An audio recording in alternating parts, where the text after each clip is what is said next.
à jamais. Que chaque jour je demeure à tes pieds, pour t'offrir ma vie en sacrifice, comme un parfum de bonne odeur qui t'offre à chaque instant, à chaque temps que tu donnes un chant.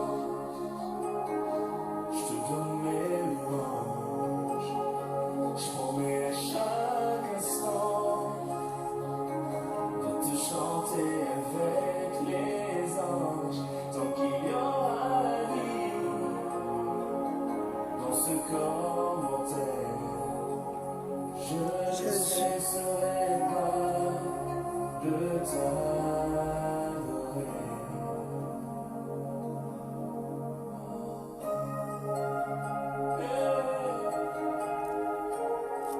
Gloire à l'agneau, gloire à l'agneau. Jésus, merci. Merci Elohim. Merci pour ta paix. Merci parce que tu règnes. Merci parce que tu domines. Merci parce que tu fais toutes choses bonnes à ton temps, notre Dieu. Béni soit ton nom pour l'éternité. Béni soit Dieu qui nous accorde encore cet après-midi. Béni soit Dieu qui a fait de nous son peuple. Seigneur, merci. Seigneur, merci. Nous saluons grandement ta présence, ô Dieu, parce qu'en toi, il n'y a ni ombre ni variation de temps. Alléluia. Alléluia. Alléluia. Seigneur, merci.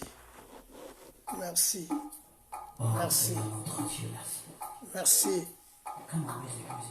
Merci, notre Dieu.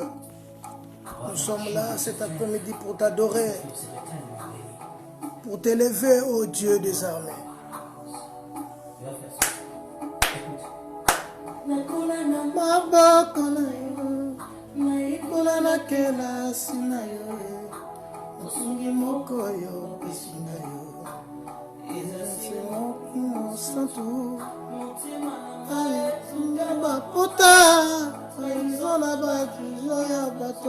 Je me suis relevé.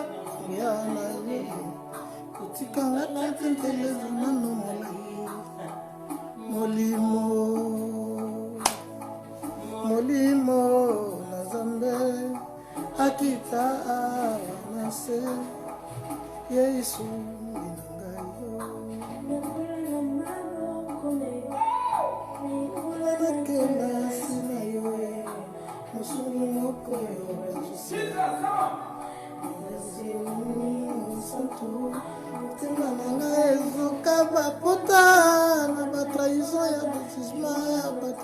je me suis relevé.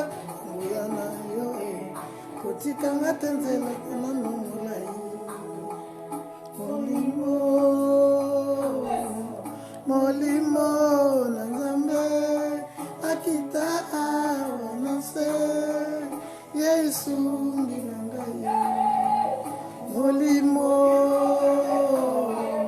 Molimo Nazambe Akita Nase Yesu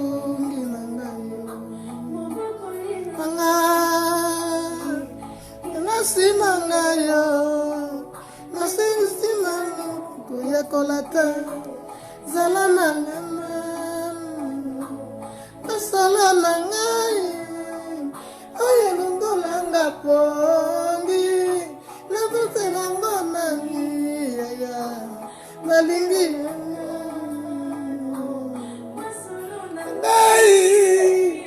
Oyelungolanga Pongi Nabetelanga Nani Sile Malingi Yomi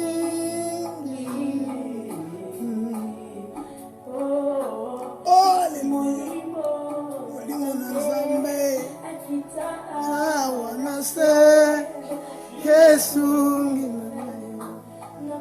Namaboko Kola na kela sina Musungi moko ya Yesu Molimo santu Nanga ezoka bapota na batrahison ya bajugement ya bato. Je me suis relevé na nguya na yo. Tikanga tezeleza nano molai. Molimo na Nzambe akita awa na se Yesu ngina ngayo. Molimo na Nzambe akita awa na se Yesu ngina ngayo. Yesu kila sina ngayo nasilisi ngano koyekola te selana ngananu masolo na ngai oyelondola nga pongi nabetela ngo nani Yesu kaka yo. C'est toi qui me comprends. Même mes frères, même mes amis ne peuvent pas me comprendre. Mais Jésus, toi, tu me comprends. Parce que tu sondes mon cœur et le rêve. Jésus, merci. Nous disons, mon Santo, nous voici devant toi cet après-midi. Soki yo te nani lisusu. Soki yo te nani lisusu. Et comment si l'Éternel ne garde, celui qui garde, garde en vain. Et si l'Éternel veille, celui qui veille, veille en vain. Yesu ngina ngayo. Na yekola na kela sashamaye. Apesi ngayo. Bien-aimé, Zambalola azolokumu. Zambalola oya salibiso ngolu lisusu na ngonga oyo. Zambalola oya zo batela bana na bato. Zambalola oya zo sunga bana na bato. Zambalola oya zo kutana na bana na bato. Zambalola oya zo pesa biso pema bomoi. Zambalola oya zo sunga mabota pe bikolo. Zambe wana sala mosungi na biso na kati après-midi ya lelo. Voilà pourquoi toyeli bususu liboso na Nzambe na bomoi. Toyeli susu pona kilte na biso. Bien-aimé, Zambalola kutana na yo. Zambalola azala na yo yo kolanda tozo kolanda biso na ngonga oyo. Zambalola mona yo. Il est 14h tango yo tobandaka kilte na biso. Voilà toza liboso na Nzambe. Zambo abatela kabana na bato. Zambo asunga kabana na bato. Zambo aza koriente bana na bato. Zambo azo fungula bikuke kangama pona pakati bana na bato. Voilà Nzambango azala na biso na kati après-midi ya lelo. Tongo na poko ayende Nzambe. Oyo toza kozela. Toza komilengela tango nyonso. Bien-aimé, Bible lobi ba pasi na biso ya temps présent. Et kokanite na gloire à venir est incomparable. Seigneur, merci. Merci, merci Seigneur de gloire. Merci Chama pour ta grandeur. Merci El Rafa pour la guérison. Merci pour la paix. Merci. Il y avait des gens qui étaient malades. Seigneur, ce matin, Seigneur, cet après-midi, tu as fait grâce. Balekana Kobika. Seigneur, comment, combien, Seigneur, cette pandémie, ils ont dominé la katia mokili lelo. Menzambe osala biso ngolu. Ozo protéger banana bato. Bazana bokono nzambe ozo bikisa. Ozo sembola loboko no likola banana bato. Seigneur, Yahweh zwa lokumu. Masi azona yonkembo. Merci. Merci parce que lingaka biso. Merci parce que ozo batela biso. Merci parce que ozo régné kat na biso. Yonde bolingo na biso. Mitema na biso esika nzambe suki. Makanisi na biso nzambe sike suki. Mayele na biso nzambe sike suki. Yonde nkolo na biso zobanda. Makambo na sika nkolo na katia bavi na biso. Yango toza reconnaissant Seigneur de gloire. Cet après-midi, yakoloba no karliloba oyo ke yondo za nzambe. Yonde papa na bomoi. Yahweh kumama na yo. Yahweh kumama na yo. Ngolu na yo nzambe leki monene. Kolonangai, kolonangai, kolonangai, kolonangai. Bolingo na yeleki monene solo nzambe yanguya. Bolingo papa yeleki monene solo nzamba nkembo. Yango wana na yembela kayo papa nangai. Yango wana na kumisa kayo nzambe nanga Yahweh. Hey, Yahweh, Yahweh. Papa na bana nzambe nanga Yahweh. Papa na lola nzambe nanga. Bolingo papa yeleki monene solo nzamba nkembo. Bolingo papa yeleki monene solo nzamba mawa. Yango wana na yembela kayo kolo nanga. Yango papa na netola kayo nzambe nanga Yahweh. Hey, Yahweh, Yahweh. Kolonangai, nzambe nangai. Kolonangai, nzambe nangai. Bolingo na yeleki monene solo nzamba mawa. Bolingo papa yeleki monene solo nzamba nkembo. Yango wana na yembela kayo kolonangai. Yango papa na pambola kayo nzambe nanga Yahweh. Hey, Yahweh. Yeba finginga mingi Yahweh nzambe nanga. Oba choli batongi Yahweh papa nanga. Ona kimela wapi Jova nzambe nanga. Bolingo papa yeleki monene solo nzamba mawa. Bolingo papa yeleki monene solo nzamba mawa. Yango bana bayembela kayo kolo nangai. Yango biaka pambola kayo nzambe nanga Yahweh. Hey, Yahweh, Yahweh. Zambe na lola nzambe nanga Yahweh. Zambe na lola nzambe nanga Yahweh. Zambe na lola nzambe nanga. Bolingo papa yeleki monene solo nzamba mawa. Bolingo papa yeleki monene solo nzamba mawa. Yango bana bayembela kayo kolo nanga. Yanga solo na pambola kayo nzambe nanga Yahweh. Hey, Yahweh, Yahweh. Kolo nanga nzambe nanga. Kolo nanga nzambe nanga. Bolingo na yeleki monene solo nzambe nanga. Bolingo na yeleki monene solo nzamba mawa. Yango wana na yembela kayo kolo nanga. Yango wana na pambola kayo nzambe nanga Yahweh. Hallelujah. Oh, yes.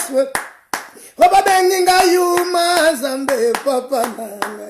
Oba benga nga yuma Yahweh nzambe nanga. Bolingo na yeleki monene solo nzamba mawa. Bolingo na yeleki monene solo nzamba biaka.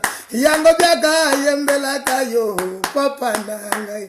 Yango wana na tombola kayo nzambe. Yesu na bandiko pambola bolingo no nzambe. Na kacha bomoi nanga nkolo. Boni mokile benga nga yuma nzambe. Boni bato bachola bafinga nkolo na bomoi. Yawe nga na pamboli opona bolingo no na kacha bomoi nanga. Na tomboli opmate bolingo neleki monene nzambe. Nzambe andimaki kotika lola. Nzambe alataki nzoto na bomoto. Eko mama, oh Dieu des armées. Alléluia. Toi qui sièges au milieu de louanges de ton peuple. Seigneur, tu as quitté les cieux, notre Dieu. Tu as pris la forme humaine. Alléluia. Tu as habité parmi nous plein de grâce et plein de bonté. Voilà pourquoi tu es kotombo la yon kolona kokam. Voilà pourquoi tu es élevé bo santu na yon zambe na kacha mekan. Moyenge bene zambe kumama na yo. Moyenge bene zambe na bisoso na yo lokum. Mokote na likolo na mabele pe na se mabele nzam. Hazalo kola yo mokeli na nyonso. Papa yango molimo nange tomboli yo. Papa yango molimo nange pamboli bo konjino nzam. Pambato zanzambe.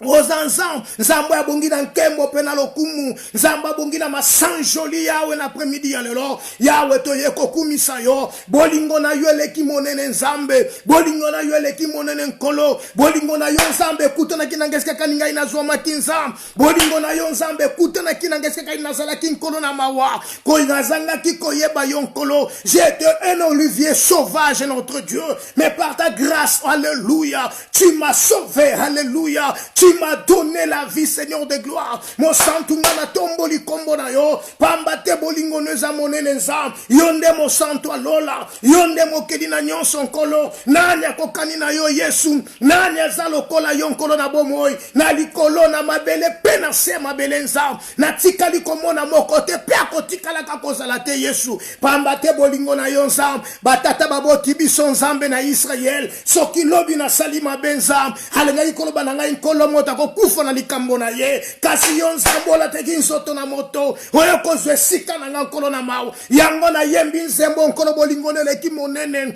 Bolingo nele ki monene nzambe na mawa. Yesu zwa na yo lokumu. Yesu zwa na yo masanjoli. Nani azalokola yo. Nani azalokola yo Yesu. Nani atombwa milokola yo nkolo. Azate nzambe na Israel. Bato bako iko tikanga. Mokile ko iko bwaka nzam. Bako iko kanga bikuke ya batempelo na bango nzam. Kasi na motema na nzambe yondo vanda. Na motema na nzambe yondo zwa esika. Papa ya ngonga na tombo likombo na yo. Na kumisi yo nzambe nanga.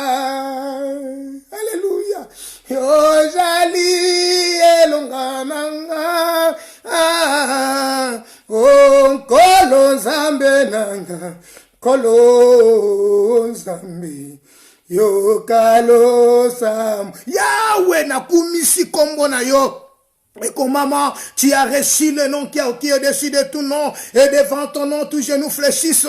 Et toutes les langues confessent que tu es le Seigneur à la gloire du Père. Voilà pourquoi tu es kotombo la kombo na yo zam. Voilà pourquoi tu es kopambo la bokonji na yo. Zambe malamu ezande yo. Zambe malamu ezande yo. Mosusu azate nkolo na mawa. Mosusu azate pe akotika la kakozala te. Bobele yo. Bobele yo. Bobele yo. Lokumu na nkembo zonga na mboka no nkolo na ngana lola. Lokumu na nkembo zonga na mboka no moyenge bene. Zambwa tombwa makoleka mapata. Zambwa tombwa makoleka nyonso. Et comment les cieux des cieux ne peuvent te contenir. Emmanuel yango to eko tombola yo. Yango to eko pambola yo nzambe na ngai. Hallelujah. Kolo kumama na yo. Kumama na yo Yesu. Kumama na yo.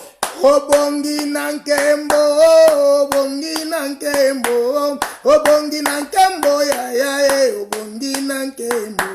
Obongi na nkembo.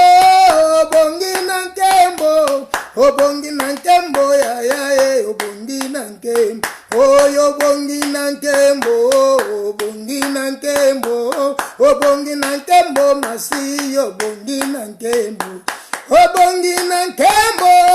Obongi na nkembo. Obongi na nkembo ya ya. Oyo bongi na nkembo, basantu bayemba obongi na nkembo ya ya obongi na nkembo.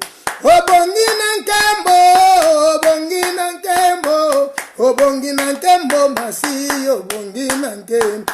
Oyo bongi na nkembo, mobali alibala obongi na nkembo ya ya obongi na nkembo. Obongi na nkembo, obongi na nkembo, obongi na nkembo masi obongi na nkembo. Oyo bongi na nkembo, basantu bayemba, basantu bapambola papa ya bongi na nkembo. Abongi na nkembo, abongi na nkembo, abongi na nkembo ya ya obongi na nkembo. Oyo bongi na nkembo, na kimela wapi, natalela nani ya ya abongi na nkembo. Abongi na nkembo, abongi na nkembo, obongi na nkembo ya ya obongi na nkembo. Oyo bongi na nkembo, basantu bayemba, basantu bapambola papa ya bongi na nkembo. Abongi na nkembo, abongi na nkembo, obongi na nkembo papa ya bongi na nkembo. Oyo bongi na nkembo, mokolo alelo yo, obongi na nkembo ya ya basantu boyemba. Abongi na nkembo, abongi na nkembo, obongi na nkembo ya ya obongi. Yesu obongi na nkembo. Obongi na lokumu nkolo na mawa yango to ekotombola kombo na yo yango to ekwelevo nzambe na mawa pamba te ndo bongi na nkembo ya obaki nkembo na yo nzambe okabola kango na moto te notre Dieu masia to ekotombola kombo na yo masia to ekweleve yo nzambe na biso na kilte na biso nkolo na mawa ya oza kotondisa matondisa mitema na biso ozo bondi sesikaka ni nzambe na bapota ozo konsole yawe bana na bato nkolo na mawa papa yango to ekotombola yo papa yango te ko pesolo kumu nzambe na kati après-midi oy te ko eleve bo santu na yo nzambe kolo na biso na mawakuma mana yo kolo na biso na mawapambola mana yo kolo na biso na mawazwa na yo lokumu Yesu kolo na biso na mawazwa na yo masanjoli haleluya lokumu na nkembo ezonga na mboka na yo nkolo pona bolamu na yo nzambe kati na Rafa pona bolamu na yo nzambe na kati ya libota moyenge bene na tomboli yo nkolo na mawa na yo zakosana na kati ya mekani nkolo na Israel na kimpese pe na Belgique nzambe nazo tombola yo nkolo na bolamu no na kati eklesia nzambe ozali corps na yo pamba te laquelle baki na biso les séjours ne morts ne prouvons donc point contre elle nazo bénir yo nzambe na mawa pona bandeko na nga basi mibali yawe toyanga na kana na kati na mekani Belgique nzambe kolo ozozwa lokumu nkolo na Israel na kati na moko ozokutana na moko nzambe na mawa malgré pandémie oyo nzambe malgré ba moment difficile to traverser notre Dieu ya ozobate la bana na bato ya ozobate la biso lokole ko mama haleluya okotia moko te libanda nzambe baye banso ba ekepa ina yo mo centre na otombola kombo na yo et comme mama si vous demeurez à moi et que ma parole demeure à vous oh Emmanuel ya weto ye ko pambola yo pambate yonde nzambe na biso yonde mokonzi na biso yonde sika to tselika na biso yonde sika biso to vandaka yonde sika to lona sene mitema na biso yonde sika oyo nzambe to konza Seigneur yonde nzambo konza kati na biso ya opesa biso makoki nkolo na Israel ya kotambola na sena moi oh nzambe na bomoi to tambola batete élever notre Dieu parce que yoza kati na biso oh masia to pesi lokum masia to tomboli kombo na yo okuma mana yo masia okuma mankolo na kokamwa ata Seigneur de gloire mokili elobi non Yesu pona yo biso to lobi oui yawe to sito vota yo pamba te nzambe obotamaki moto te nkolo na Israel ya olataki nzoto na moto yo nzambe ozalaki haleluya tika na pambola kombo na yo o molimo mo santu belema molimo mo santu yaka yenkolo Yesu yaka yenkolo Yesu ya Nana kimela wapi nkolo ngana talela nani yaka nkolo Yesu yaka nkolo Yesu yaka o babeli babika belema basantu babi yaka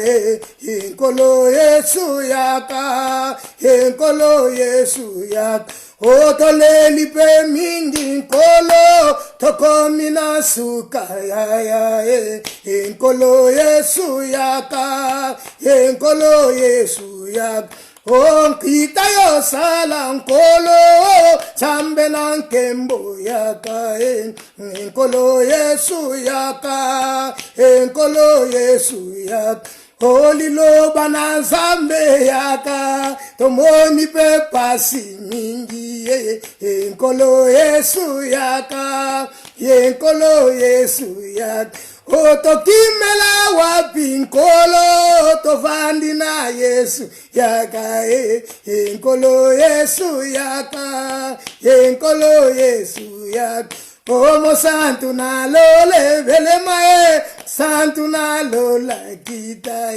nkolo Yesu yaka nkolo Yesu yaka o babeli babika yaka bakufi basekwa yaka nkolo Yesu yaka nkolo Yesu yaka ona lela na nani nkolo na kimela wapi Yesu nkolo Yesu yaka nkolo Yesu belema nkolo Yesu nkolo Yesu yaka musantu na lole yaka nkolo Yesu yaka tomoni pe pase Oh, ye nkolo yese, nkolo toleli peningo.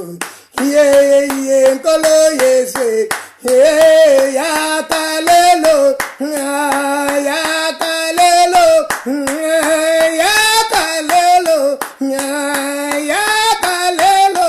Oh, papa ya kalelo yo. Yaka lelo yo, nkolo yaka lelo yo, Baba yaka lelo yo, Yesu yaka lelo. Oh Yesu toye kopumbele me paina yo, toye paina yo liziba na bomoe. Tozonge pa ina yo nyoka motako, toye pa ina yo nzambe ya banzambe, to pusanye pa ina yo yonde kolonelanga, yawe na biso na lola, papa toye pa ina yo, yawe toye pa ina yo, toye koloba lokola mosa, ayaba ke pa ina Elise, alléluia, to emprunta kika ke loko na defa ki angoko defa, kolo, pemo to zanango to jango entrebie pa ina yo, voilà le loto zongi ne pa ina yo nzambe, fulu sabiso nde na nguya na yo, fulu sabiso na bonzambe na yo, Koma mabolango masangate kindumba botoni samande na molimo mosantu Yesu talatina tobele mie pa ina yo talatina toye pa ina yo yakalelo Yesu yakalelo tomona bokonzi na yo yakalelo tomona yo Yesu tomona nde bonzambe na yo yawe to fulu sama na bonzambe na yo ta présence Seigneur de gloire nous rassure ta présence notre change nos vies ta présence Seigneur de gloire guérit ta présence oh Dieu transforme ta présence régénère oh Dieu alléluia nous voulons être transformé, Seigneur de gloire, aller régénérer. Oh, la présence, la puissance du Saint-Esprit. Dieu souffle encore une nouvelle vent. Souffle encore une nouvelle vent cet après-midi. Souffle encore une nouvelle vent, Seigneur de gloire. Que ton peuple, notre Dieu, là où ils sont, Père éternel, bah la saisie l'esprit dans l'âme, bah la saisie dans mon limon dans l'âme, bah la saisie par ta parole, oh Dieu. N'est-ce pas toi qui as déclaré les trois sont en accord, le sang et l'esprit. Alléluia, alléluia, que ta présence, oh l'agneau, que ta présence, oh l'agneau, descend d'une manière formidable, notre Dieu, agis redoutablement, prince de paix, agis redoutablement l'agneau, nous avons besoin de toi l'agneau est en ta main, descends l'agneau, descends Seigneur de gloire, agis Père éternel, touche mon cœur, alléluia. Touche ma vie, Saint-Esprit. Touche mon cœur, Père de gloire. Inonde mon cœur. Inonde mon cœur. Inonde mon cœur. L'agneau inonde mon cœur. Inonde mon cœur. Jésus, ni ne peut me séparer de toi et l'autre côté, Jésus et l'autre côté. Inonde ma vie.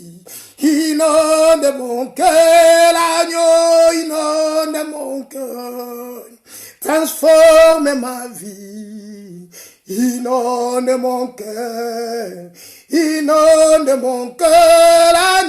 inonde mon cœur, l'agneau, inonde mon cœur.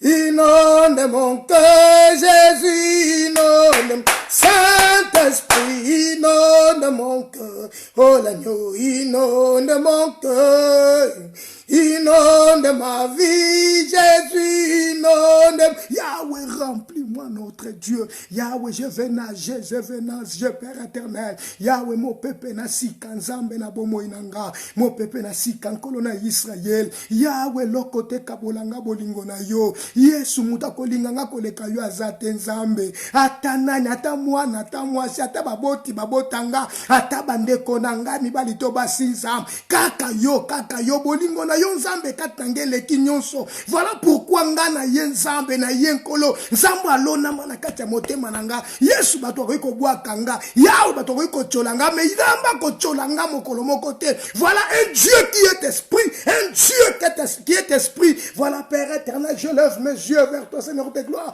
Et mes mains, Jésus, Yahweh, remplis-nous de notre Dieu. Remplis-nous de ta présence. Remplis-nous, Prince de paix. Nous voulons vivre la splendeur de ta gloire. Nous voulons contempler ta présence, notre Dieu. Nous avons besoin de toi, Père éternel. Nous voulons, notre Dieu, alléluia, vivre ta présence dans nos vies. Vivre, Jésus, alléluia. Nous voulons te vivre, Père, Prince de paix. Nous ne voulons pas, Seigneur de gloire, colobouiller, soit dans la slogan, notre Dieu. Mais nous voulons ta vie, Seigneur de gloire, Emmanuel, voilà pourquoi toye pa inayo.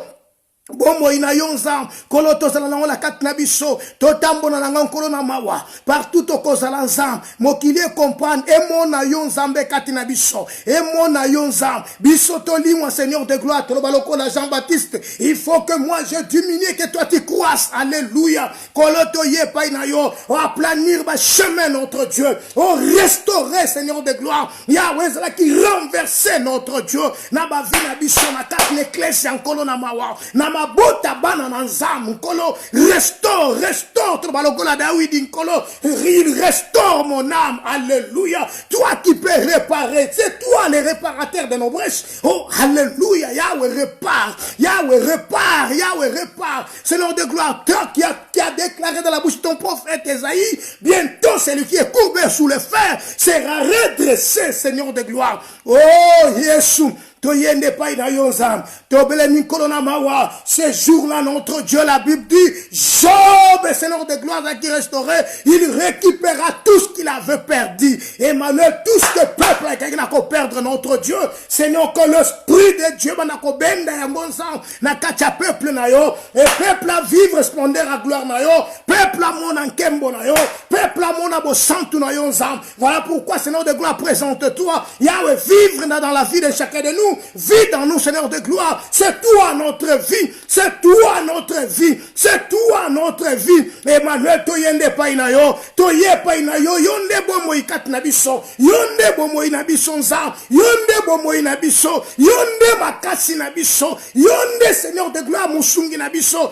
Na mokili Yahweh soki motoza na bazama au placé na kachambo na mokili nzam bako compter sur rien. Nzokande biso nous avons au placé plus que au plafé. Au placé Seigneur de gloire c'est toi Jésus. Voilà pourquoi toye pa inayonza. Toye pour te soutenir biso notre Dieu. Toye pour te même biso si que lingio. Toye pour te tambu sa biso kolona mawa. Mimanga na likolo. Alléluia. Oh memanga na likolo nzam. Oh mokili mabimba bajali kolela. Mema biaka na likolo. Oh mpeza longo memanga na likolo. Ngaina mona kemba memanga na likolo. Hallelujah. Oh mokili mabimba bajali kolela memanga ina likolo. Oh papa na lola memanga na likolo ngaina leli mingi memanga ina likolo. Yesu toye nzambo mema biso o soutenir biso nzam na bandiko bondela nkolo pona bandeko nyonso nzam bandako simba moko na moko bandako kutana na moko Yesu Masia esika kani moko na moko azwa minzambe na mawa lo sambo na ngezali te nzambo kutana na moko bayeba kolanda biso na sima nzambe na Israel nanya kolanda nzambe na mawa amona nkembo na yo Yahweh kutana na moko nzambe na Israel bayeba zobela nzambe bikisa bazana ba situation moko difficile nzambe kolo na Israel pese ya no likolo na moko yonde makasi na biso nzambe na mawa Yahweh likolo efungwa manzam likolo efungwa mankolo likolo efungwa malikola peuple na yo nkolo na kongo na kolo na kokamwa bato nyonso bamona nkembo na yo nzambe mabota nyonso mona yo Yesu tobelemi epai na yo nkolo na mawa tobeleme pa ina yo yonde mosungi akokamwa nzambo azopesa biso makasi nzambo azorenye kati na biso nzambo azodomine likola mabota masiya toye pa ina yo yondo ozali sekwa banda kosekwisa peuple na yo banda kokutana na peuple na yo esika ta bato baboyi kozala d'accord na nga nza yonde ozala d'accord na nga ikolo yango nde essentiel abomoi na nga Yesu ngana yende pai na yo Yesu ngana yende pai na yo salelanga oyo lingi yo nza salelanga oyo yo lingi kolona kokamwa Yahweh na sala onga na lingi te bomoi na nga mobimba nzambe na maboko na yo Yahweh yango na sopi motema na nga nzambe ona pesi molimo na ngai na nkolo mayele na ngai na nkolo pe bomoi nyonso na nkolo. Kolo nasengi obelema, papa belema baelakisa ngai kotambola na bilamwi ndana yo. Analuki maele amoki, Ozambe nanga maele amokilite, maele kolo. Ngana pesi na yo bomoyi nanga inyonso, ngana pesi na yo bomoyi nanga inyonso. Kamata ngai papa ngana jali mwana nayo, limbisanga yawe byakazali elenge. Yesu yango na ye nzambe banda kopesa makasi pa bato azali makasi nzambe kokisana bana yonkolo bakina bisoko na Israël. Les adolescents se fatiguent, se lassent, les jeunes hommes chancellent, mais celles qui se confient à toi, tu renouvelles leur force, notre Dieu.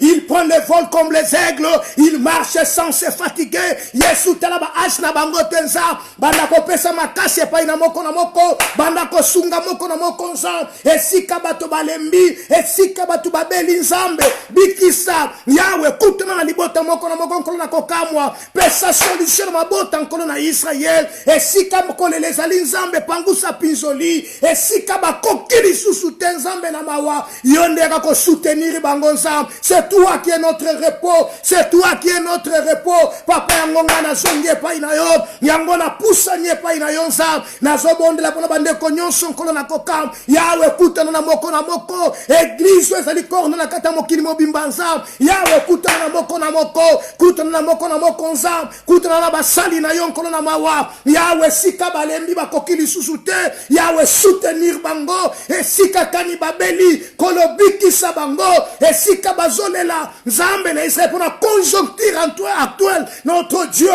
sembola loboko nzambe. Yawe sunga moko na moko bato nyonso bamona yo nkolo na mawa, bato nyonso baleka na ko vivre yo nzambe. Yawe tobele mie pa ina yo, to pousse ne pa ina lombe mobali. Yawe kita na bokonzi na yo lelo, kita lelo nzambe na mawa, kuta na babota na yo, mabota nyonso bamona yo, sango na yo nzambe pananga na mokili mobimba, babeli babika nguya lisekwa nzambe. Ekuta na moko nkolo na mawa, pese ya ne pa ina moko na moko, yokamela lo sambo ya moko na moko nkolo na Israël. Et comment ton oreille n'est pas tout rendu pour entendre, Seigneur de gloire, oh Dieu des armées. Yawe yangonga na memi libota na yo nzambe pa ina yo, tala bango na se ekulusu nkolo, kotala mabe ya peuple na yo te nzambe, tala bango na se ekulusu lokole komama. Alléluia, l'amour couvre une multitude de fautes. Benga bunga peuple nzambe talate kasi tala bango na se kulusu wapie sika matile zotanga wapie siko gara qui papa pardonne-leur parce qu'ils ne sait pas ce qu'ils font. Emmanuel, moi voici devant toi na yeko la comme nganga nzambe pa ina yo, na yelo ko nganga nzambe pa ina yo, kolo banda ko sunga peuple na yo, kolo banda ko sunga libota na yo. Yawe bosana te libota mama umba nzambe kanisa kolo na bana oyo kolo na Israël. Yawe kutana moko na moko kolo na kamwa kutana na moko nza. Yawe kanisa église mekane skaka les hommes en Afrique. Yawe kutana na moko nza. Atabi tumbe kotele mankolo, atama kangwe kotele ma Yesu. Yawe bunda kanisa malobolo bakana ngankolo na Israël mokolo wan tango longola ngakisisa pona komemanga na mboka wana nzambe. Yawe yonde kaka nzambo yebi yango mo santu na yende pai na yo, na yende pai na yo nzam. Tobeta masolo ya motema oyo mokili eyo kakate kembo na yo, kembo otobeta masolo ya motema oyo mokili eyo kakate kembo na yo. Yesu masolo ya miakati nkolo na mawa, masolo kati mutayebi te nzambe kaka ngana yo toyebi yango papa yango na ekomemande pai na yo nzambe. Yesu na memeli onko na kokamwa nkolo kutana na libota na yo, kolo kutana na libota na yo, kutana na libota na yo nzambe, kolo na bondeli ete bolamu no nzambe likola mekane libota bolamu na yo nzambe likola peuple na yo libota na yo libota no bavivre bosantu na yo yesu esika kani rafaza minzamba kutana nkembo na yo esika kani bademashona ikosala nzambe kutana na ye nzambe yawe yesu yonde défendre ye nkolo yesu zala nzambe akopesa makoki nyonso nkolo na mawa esika makoki na yesu ki nzambe yonde bakisa yawe yonde nzambe yawe yonde nzambe papa na ye pai na yo bayemso ko soutenir mwana nkolo na kati na losambo yawe kanisa bango sekani bazwami kanisa bango nzambe na mawa papa na yende pai na yo na yende pai na yo pasha motema nanga nzambe yondo lebi yango nkolo yonde consoler Seigneur de gloire yanola nzambe na mawa yanola libota na yo yanola peuple na yo yanola batu na yo nzambe na mawa tobele minde pai na yo nzambe nakoki te kobomba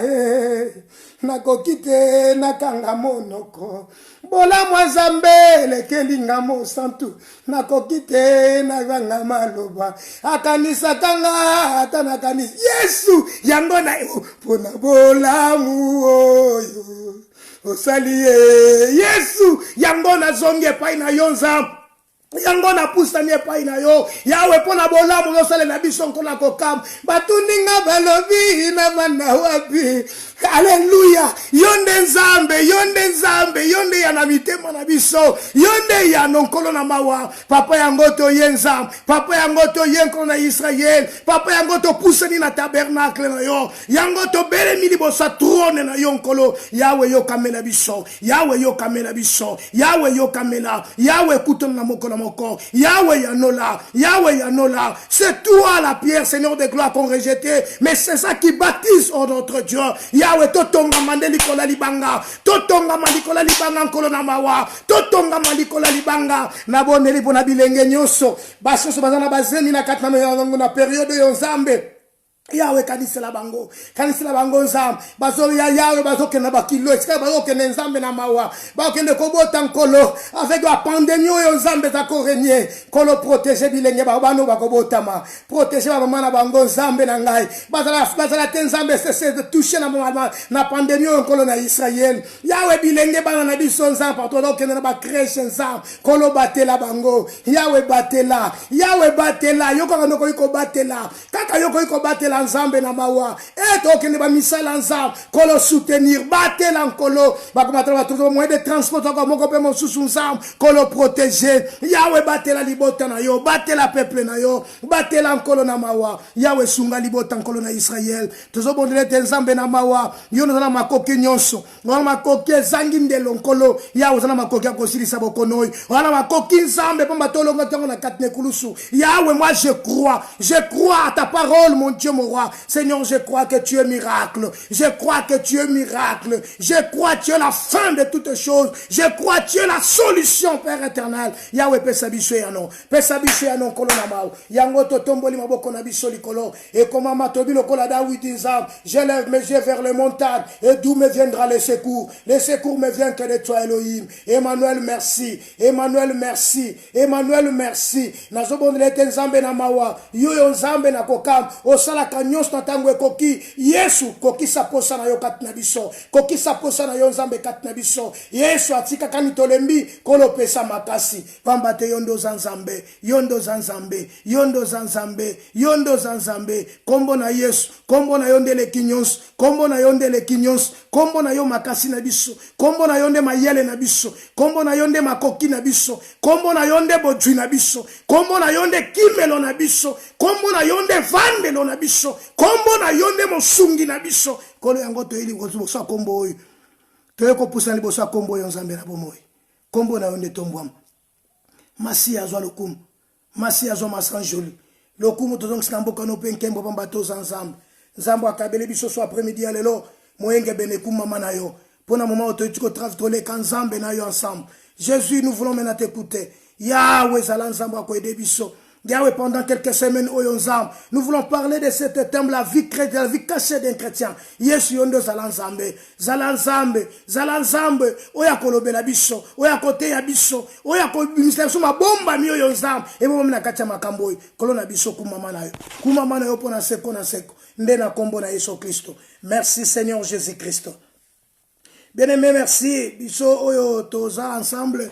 tozo participer na kilte na biso toyo koloba kaka na Nzambe merci pour na opportunité oyo apesi biso toyo koloba na Nzambe merci pour na ngolu azosala biso toyo koloba na Nzambe merci pour na bwanya na ye kati na biso toyo koloba na Nzambe merci pour na nyonso oyo Nzambe azosala na biso lelo le premier jour de la semaine tolobaka mingi ke na ngama ba anglophone ya banglais to na nini ya na calendrier romaine lelo ezali 7e jour mais na calendrier juif tolobi ke za premier jour de la semaine. Voilà pourquoi toye koyebisa biso ke na premier jour de la semaine oyo tolobi kaka merci pona oyo Nzambe asali to oyo Nzambe azo bongisela biso akosala na courant ya semaine oyo.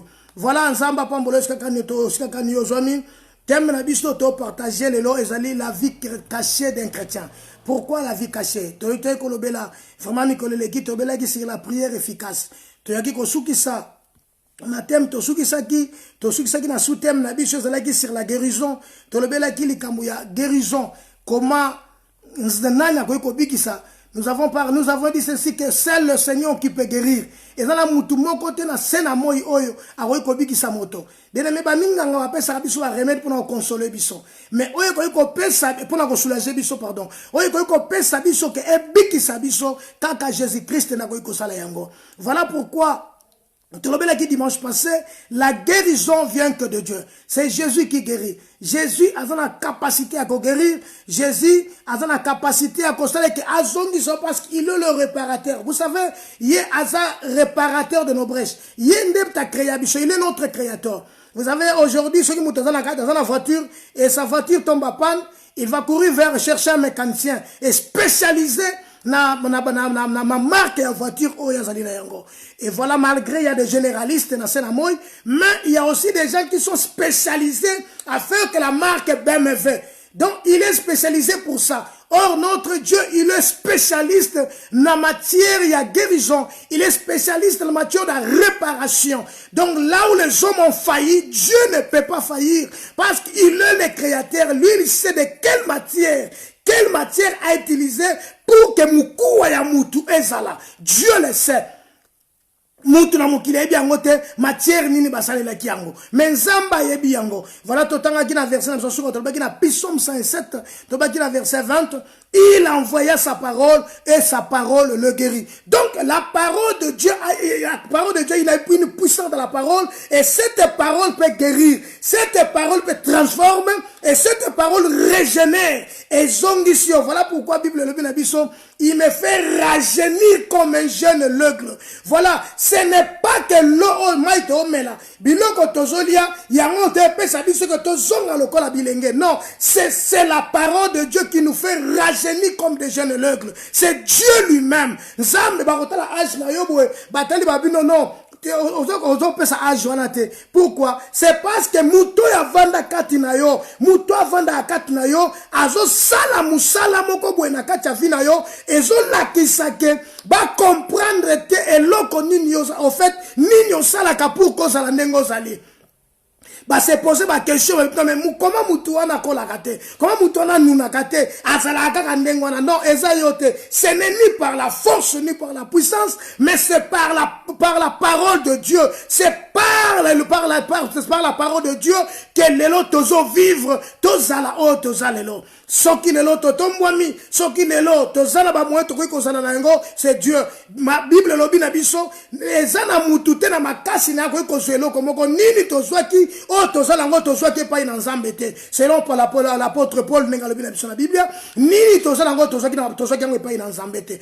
Tout ce que tozo nango tozo yango epai na Nzambe. Pe maoto kopema tozo epai na Nzambe, makasi tozo nango lelo tozo yango epai na Nzambe. Voilà pourquoi ozanga te makambo, ozanga te maloba. Ya koyebisa Nzambe pona ba Nzambe ta merci pona oyo Nzambe osala kati ya vie na yo. Bien aimé lelo to ba tinga to ba ke la vie cachée d'un chrétien. Bien aimé dans la vie chrétienne, dans la vie d'un homme, oyaza chrétien ou une femme, un chrétien tout court, bien aimé sa vie ezana eloko moko ebomba mina kati oyo batu bayebite. Vous savez na ko pesa biso un exemple, si un couturier a tongi elamba na Nzamba asali elamba na ye, secret na ye bakoyeba ngo na kati parce que finition na ye yango eko déterminer ba yeba que non ye tatonga marque wana. Voilà pourquoi Bible lobi mieux vaut la fin d'une chose que son commencement. Bien aimé, couturier na couturier azana bako kosomba même tissu bako kosomba même basinga basombi même machine mais tango azotonga muto ya sombi yango akoyeba que non ça c'est vraiment oeza mutentel butatongi yango oeza mutentel butatongi yango. Donc bako pesa différence wana. Pourquoi bako pesa différence? Parce que muto a sali eloko, a créé eloko na ye, a yebi ndenge asaleli yango. Voilà notre Dieu aussi quand il nous a créé atia elle va capable potentialité moko na kati ba vie na biso et toutes ces qualités oyo nzamba tia kati na biso yango ezo déterminer oyo tozali et pour que ba doit comprendre que nzamba kati na biso. Bible lobi muto atongi ndaku na ndaku yango moko muto azwaka lokumu ezande muto atongi ndaku parce que tant ba doit omona que mutu wana nde mutasali musala na ye. Voilà pourquoi Seigneur li lokumu kati nzamba to lokumu na kati na biso pona musala oyo nzambe asala ki na Golgotha pona biso. La vie chrétienne, la vie cachée d'un chrétien, bien aimé, la première des choses, la vie par définition, c'était le mode d'existence de quelqu'un. Neni mutu avivaka. Donc, vina yo, lolengo zotambula, lolengo vivaka. C'est ça qui caractérise oyo yo zali, ekolaksa oyo zali. Voilà pourquoi ces jours-là, n'antioche, tango batali bango bengi bango ba chrétien. Donc le mot chrétien est outa qui me connaît non pas ba chrétien mais pas ya ba païen. Tango batali mode de vie na bango batali nengi batu bazala. Bien mais ce n'est pas le parler en langue, ce n'est pas beaucoup prier, ce n'est pas beaucoup lire la Bible, ce n'est pas aller à l'église. Yango ne kolaksa ke oyo zali. Non, loin de là, mais ce ton comportement nenge yo zalaka, nenge yo vivaka, nenge tambolaka, nenge yo donc katina yo et qu'on reflète ba toi comprendre oyo zali. Voilà la vie. Par définition, c'est une mode d'existence de quelqu'un. Nenge moto vivaka, nenge moto existaka, nenge moto azalaka, yangonde bazo déterminer, yangonde vie. C'est ça la vie. Bien aimé, tolobaka mingi ni kama l'âme, c'est une source de toutes les émotions. Donc, ce qui moutou a memi âme na ye, na kota memi yango âme keye tamboli. Mais vie, la vie, même papaye balobi, la vie n'a pas de brouillon. Pourquoi n'a pas de brouillon? Parce qu'il va copier kayangote. Ba kopia kayangote bien aimé. Voilà pourquoi nous avons biso na kati après-midi à lelo. Bomoy oto sana yango. Toji yango pa ina nzambe. Nzambe apesi biso yango. Il y a la vie païenne et la vie chrétienne. C'est ça deux choses différentes. Que personne ne te trompe. Makami balo est différent.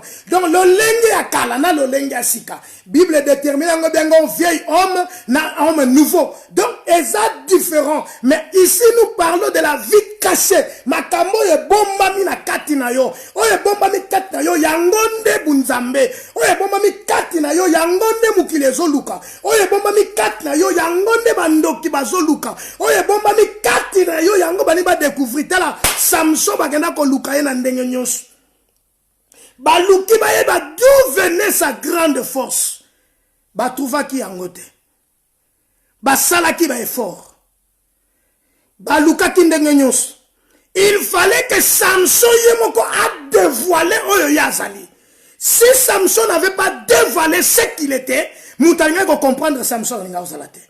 Voilà pourquoi na ebisio yo véritable yo eza oyo tozo monate mais véritable yo eza oyo azana kati na yo nenge yo zana kati na yo yango nde véritable yo. Cacher, c'est mettre quelque chose, c'est mettre quelque chose ou mettre quelque chose ou quelqu'un quelque part. Yango nde caché. Do ba bomba yo quelque part. Ozo lo komoko bombi yango quelque part. Pour l'année, pour mon toit, mon amote, pour ezaka ya yo, ozana ma oebi eloko bombi na kachuan. Ça c'est caché. Alléluia. Bien aimé, nous allons lire dans la Bible, livre de Jean chapitre 1er. Jean chapitre 1er, verset 45. Jean chapitre 1er, verset 45 au verset 51. Nous lisons au nom de Jésus. Jean chapitre 1er. verset 45. Philippe rencontra Nathanaël. Et Nathanaël lui dit, nous avons trouvé celui de qui Moïse a écrit dans la loi et dont les prophètes ont parlé. Jésus de Nazareth, fils de Joseph. Nathanaël lui dit, peut-il venir à Nazareth quelque chose de bon? Philippe lui répondit, viens et vois. Jésus, les voyant venir à lui, Nathanaël, dit de lui, voici vraiment un Israélite dans lequel il n'y a point de fraude. Voici un vrai Israélite dans lequel en lui il n'y a point de fraude. D'où me connais-tu? Lui dit Nathanaël. Jésus lui répondit, avant que Philippe t'appelle, quand tu étais sous le figuier, je t'ai vu. Nathanaël répondit et lui dit, Rabbi, tu es le Fils de Dieu et tu es le roi d'Israël. Jésus lui répondit, parce que je te dis que je t'ai vu sous le figuier, tu crois, tu verras de plus grandes choses que celles-ci. Et il lui dit, en vérité, vous verrez désormais le ciel ouvert et les anges de Dieu monter et descendre au-dessus des fils de l'homme. Parole du Seigneur. Bien-aimé, la Bible dira, Jean-Baptiste, c'est celui qui est né à témoigner pour Jésus-Christ. Ce qu'on dit dans verset 29, si je ne me trompe pas, dans verset 29, Bible dit, le lendemain, il vit Jésus venant à lui, il lui dit, voici l'agneau de Dieu qui ôte les péchés du monde. C'est celui dont j'ai dit, après moi vient un homme qui m'a précédé, car il était avant moi. Voilà, Jean a témoigné parce qu'André, il était disciple de Jean. Jean a témoigné maintenant par rapport à la faveur à Christ. Alors, c'est lui qui ôte les péchés. André, il était là, disciple de Jean. Mais qu'est-ce qu'André a fait? Et comment comprendre maintenant que ce n'est pas Jean qui ôte le péché? André a suivi Jésus-Christ. Il a dit même à Jésus-Christ, où demeures-tu? Parce qu'André a besoin de si kaka ni Jean avant d'accord.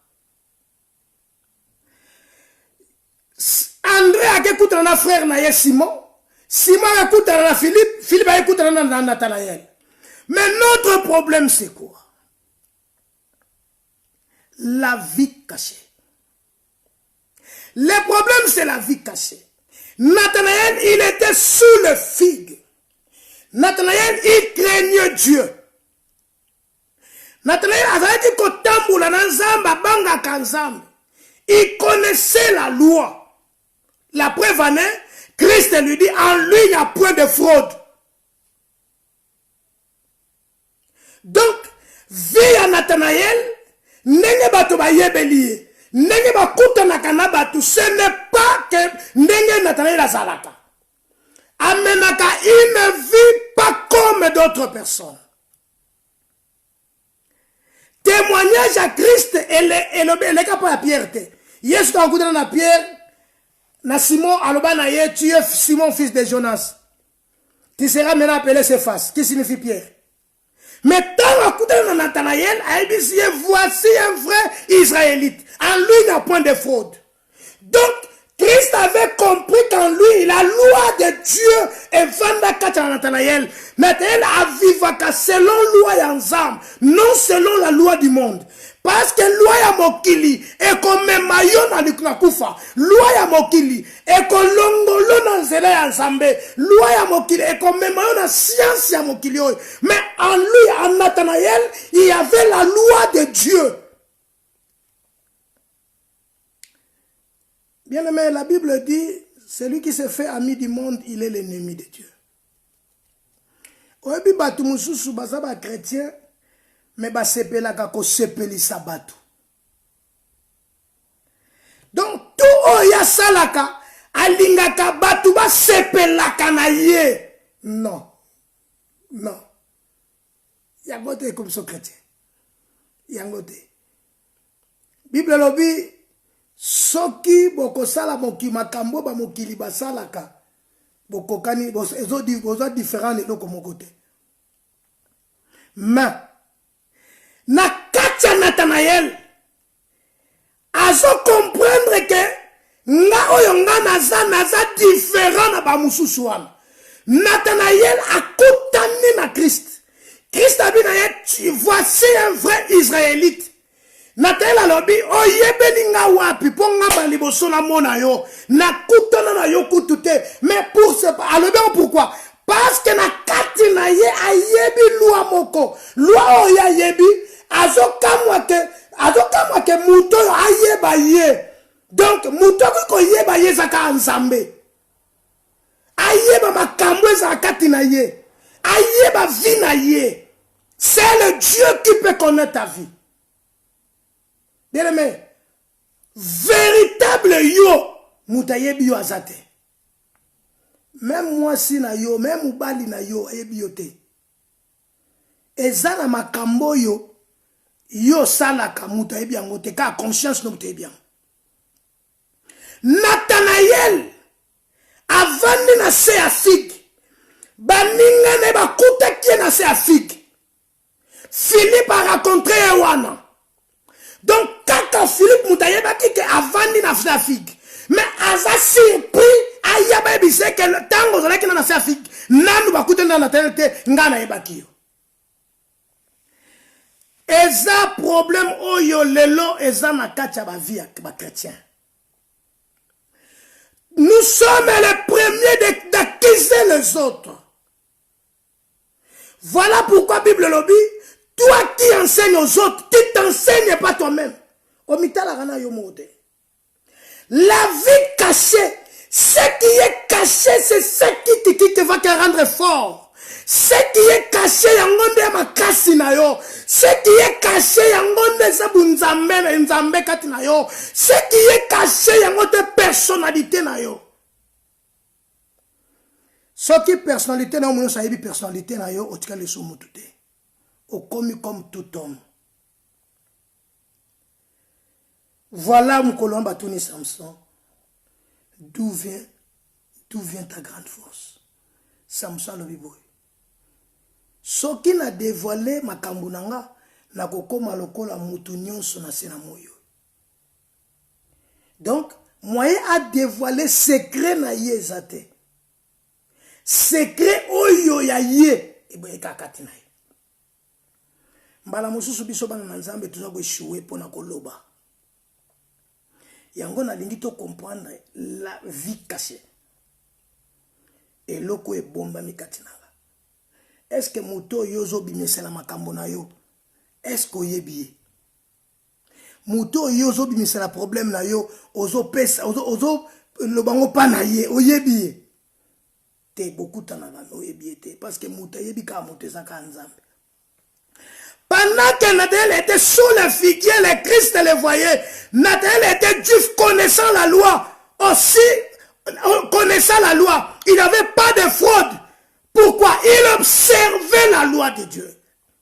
Azalaki kobanga kolanda mobeko na nzambe na bokebi nyonso. O mobeko na nzambe zaka liloba na nzambe. Yango nde mobeko na nzambe. La loi de Dieu c'est sa parole. Bible le dit, si vous m'aimez, gardez mes commandements. Est-ce que tu gardes? Ose garder commandements ensemble. La Bible dit, tu aimeras ton prochain comme toi-même. Nathanaël était sous le figuier. Il observait bien la loi. En lui, il n'y avait pas de fraude. Et ça, n'a pas mon côté katinaye. Cette vie intérieure, c'est ça la vie cachée. Yangondo e bombami. Yangondo nzamba zanango besoin. Na bongi saliboso katinanga. Katinange bonga. C'est le Christ connaissait. Ayebaki Nathanaël. Même babot ne baibaki yete. Vous savez, nous avons des enfants hypocrites. La plupart abano mona ka babimaka te banako bimate na bandako. Beaucoup te na tongo yona sur la basane. Beaucoup te na tongo ye wana kuna zola na moko azolamba. Beaucoup te avandi kaka na lopango. Mais quelque temps après beaucoup se trouver bo azana zen. Ba joso ba kama bimaka te avanda na ndako, mais comment se trouver enceinte? Non, parce que sa vraie nature monte bien ngazate. C'est le Dieu qui connaît sa vraie nature. Bien-aimé, seulement Christ qui connaissait Nathanaël. Yango nazoe biso lelo, ta véritable vie, il faut la cacher na kati. Yango ndeko rendre yo fort. Yango ndeko komiso mutu. Parce que si tout le monde sait comprendre yo, et si les personnes te bamumbaka yango.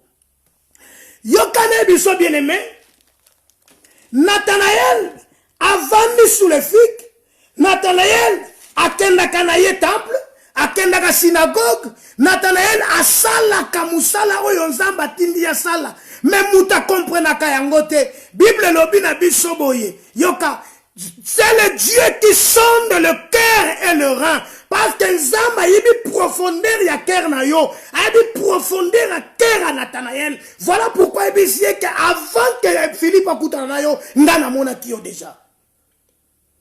Ngana mona kiyo. Il faut dans la surprise. Pour ayebi yango te surtout kisiye makambo ndeni mutwaye ba yango. Nane ba ke ngana za véritable juif. Nzokande biso Paul a lobby. Les Israélites, ce n'est plus dans la chair. Bible lobby, car Dieu avait donné les signes de la circoncision à Abraham. Un juif azaka circoncis. Voilà pourquoi mon Moïse va écouter na mai.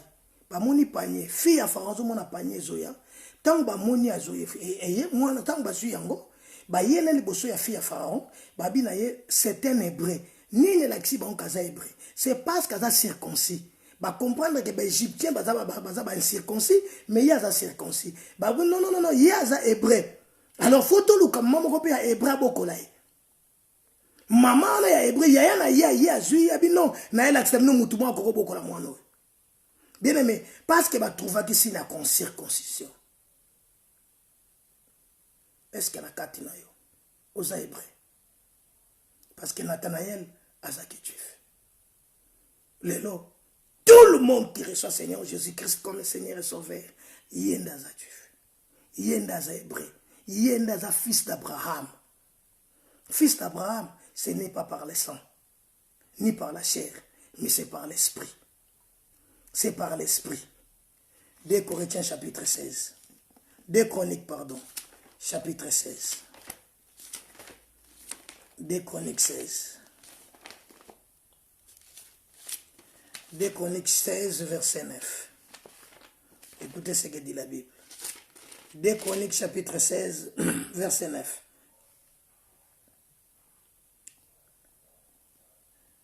Deux Chroniques 16, verset 9.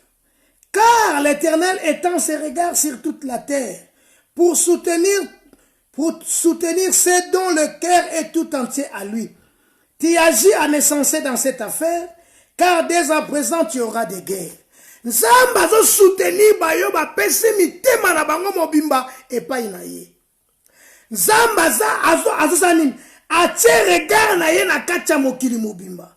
Mais azo soutenir baye ba pesi mitema na bango mobimba epai na ye. Bien aimé, Bible lobi mon fils donne-moi ton cœur et que tes yeux se plaisent dans mes voies.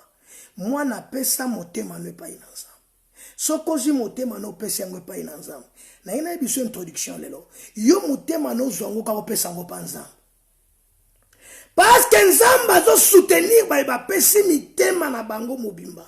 Voilà eya butu eya moy nzamba ko délivrer bango. Eya butu eya moy nzamba ko défendre bango. Pourquoi? C'est parce que vie na ye ezo dépendre na yete, mais sa vie dépend de Dieu. Voilà pourquoi la Bible dit marchons sur l'esprit et vous n'accomplirez pas les désirs de la chair. Pourquoi? C'est parce que au mutema na yo on remet en repas ya muto akela yango. Alors muto azu mutema wana, muto akela yango, ayebi nenga koko changer yango, ayebi nenga koko transformer yango. Bible dit si quelqu'un est en Christ, il est devenu une nouvelle créature et les choses anciennes sont passées, voici toutes choses sont devenues nouvelles. Comment tout est devenu nouvelle? C'est parce qu'elle est qui n'a laboratoire, il y a Saint-Esprit. Et Saint-Esprit a sali musala na ye na kati wana motema wana. Dieu soutient. Baïnyos bazo pesa mitema mobimbe pa inaye. Bien aimé, il est grand temps. Nathanaël, il avait donné tout son cœur à Dieu. Voilà pourquoi la Bible dit, déchargez-vous sur lui de tous vos soucis, car lui-même prend soin de vous. Si tu te décharges cet après-midi, bien aimé, ton cœur disposé en c'est le Dieu qui peut te soutenir. Malgré les situations traversées, malgré les moments difficiles, malgré malade des yeux, malgré le chômage et malgré osa sous-estimé, au millier à bateau. Mais moi je te dis, il y a quelqu'un qui peut t'élever si ce n'est que l'Éternel des armées. Voilà pourquoi lobby azotala mokili mobimba mais azo soutenir donc azo ya ko soutenir ko aider ba oyo ba pessimité mana bango mobimbe pa inaye et pa inazambe bien aimé lelo eza problème ngai na zonga siko pa inazambe Nathanaël amiye bakite Nathanaël ayebi ndenge ya tambula ayebi ndenge de metongo ba yebisie yango. Et puis si le col à moi qui bon, moi les qui zungu ne te bagana mangala. Pourquoi? Parce que mes motos yo y question Nathanaël. D'où me connais-tu? Oye belinga wapi. Donc quelque part, Nathanaël l'a mis sur Philippe, l'a mis sur Pierre, alinga wangana. Que non, ezala ngwana te. Oye belinga wapi. Ay ba kite azali boso moto akela ye. Alobi yambo ete bakutana na Philippe ngana mo ko tonza ina ntita safina na ntita figue aujourd'hui le figue c'est la croix. Bien aimé, si tu te présentes sur la croix, Christ est là pour te guérir, Christ est là pour te donner la solution, Christ est là pour te soutenir, Christ est là pour accomplir l'œuvre de la croix na katia vinayo. Voilà, sur la croix, il avait dit tout est accompli. Nathanaël, tu peux être Nathanaël cet après-midi.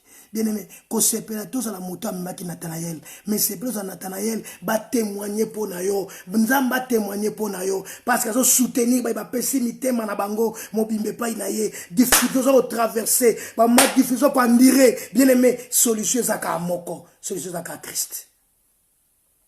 Christ, c'est le Messie. C'est le oint de Dieu. Christ, c'est le miracle. Christ, c'est la solution. Christ, c'est la vie. Voilà Bible lobby, na Proverbe chapitre 8, na verset 35, c'est lui qui me trouve à trouver la vie. Voilà la vie cachée. La vie, c'est ça. C'est lui qui me trouve à trouver la vie. Voilà. Christ a dit, oya kutani nanga, ndajibomoy. Proverbe chapitre 8, verset 35. C'est lui qui me trouve à trouver la vie. Vie mon qui caché quelque part. Mais ce qui nous a dit, oh, il y a c'est dans Matthieu chapitre 13. Il n'y a pas mal. Alors, biboui.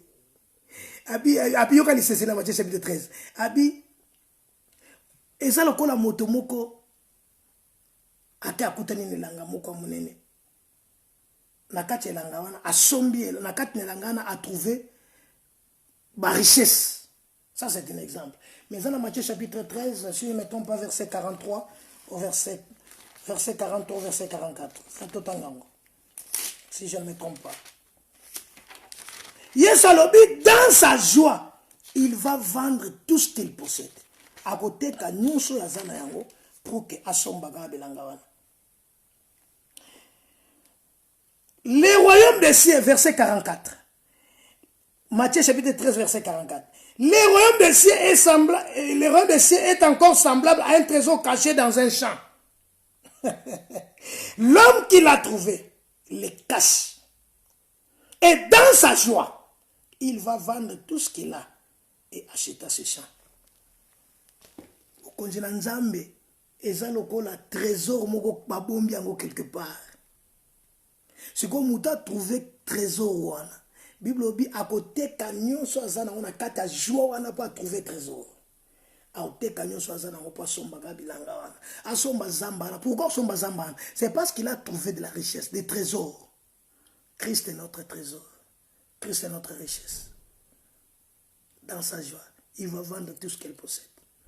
Bien aimé, la vie cachée. Or cette vie qui est cachée, c'est ça ton trésor. C'est ça la vie. Celui qui m'a trouvé a trouvé la vie. Que Dieu te bénisse, toi qui m'as suivi à l'introduction. Nazosenga ke nzamba lola kanisela yo. Nzamba lola pambola yo. Nzamba lola kutana na yo. Nzamba lola mona yo. Bien aimé, le dimanche prochain, nous allons continuer encore la deuxième partie. Il y a enseignement Oyo. La vie cachée d'un chrétien. Tu continues au dimanche prochain. L'autre, une première partie. Dimanche, la deuxième partie. Ce qui nous va permettre de réconcilier ça. Tout au combat. Mais là, on s'est engagé. Bon, il y a mon Christ. Et ça, on est et là-bas, kitoko nango, ils en a kati. Finition et là-bas, yangonde, batu bakoyeba, couturier solo, bakoyeba ke muta salaki yango. Voilà nzambe, ya lola pambola yo, nzamba lola kutana na yo, nzamba lola kanisela yo, kati na yo soki e bongi, bien aimé eko influencer libanda, mais soki libanda e bongi, kati eko bongate, pona nini, voilà bakobenga yo hypocrite.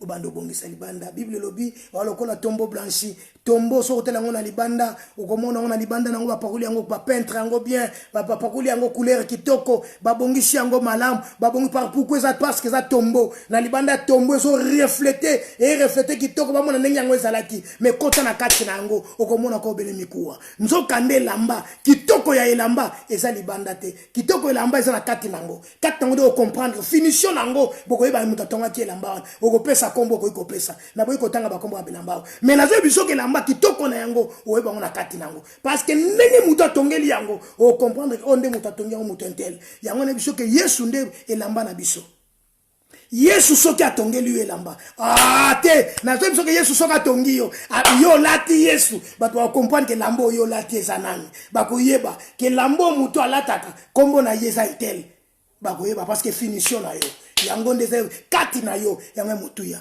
Voilà pourquoi thème na biso zali la vie cachée d'un chrétien. Vie cachée wam. Tobe lelo une première partie. Dimanche to koba yango kolobela yango. Bien aimé, soko sana ma capacité à partager c'est vidéo partager yango pour que nzamba zo lokum. Na biso ke dimanche to kuta suna ngonga oyo. Nzamba lola na pamboli libota oyo. Nzamba lola na bénir peuple oyo. Moko na moko esika zwa minzambe nkolo kutana na ye. Yesu toye pa ino ko zonga nzambe ne bandeli ko zonga na Edeni tolingi to zonga na Edeni sika kani nzambo kela kibiso poete to zwa bilamba ya bosantu tolata kilobi Yesu yonde lamba na biso atalo Yesu yonde vie pona biso to koksi verset lobi na biso que celui qui m'a trouvé a trouvé la vie na pamboli peuple na pamboli bota na yo et sika ni bazwami ba mona nkembo na yo kolo na lola apambola moko na biso na kombo na Yesu Kristo. Que Dieu vous bénisse.